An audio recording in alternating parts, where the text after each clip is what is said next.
I am the Tofu Golem. Please enjoy the video. You begin by verifying prerequisites. Confirm the laptop has a discrete GPU, plug into AC power, and download the latest OEM or vendor driver now.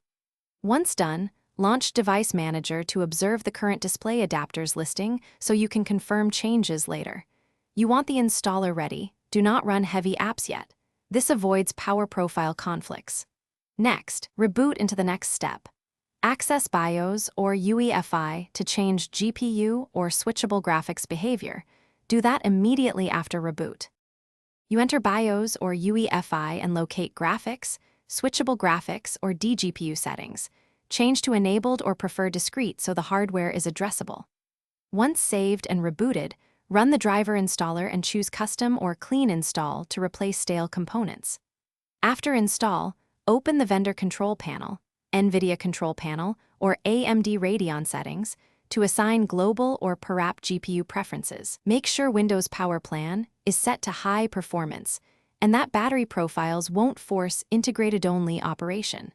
You finish by validating the GPU. Run a benchmark or game and monitor usage with GPU-Z or HW-info to confirm the discrete adapter is active and clock/temps are normal. Once validated, set preferred GPUs per application in the vendor panel and Windows graphics settings to avoid surprises.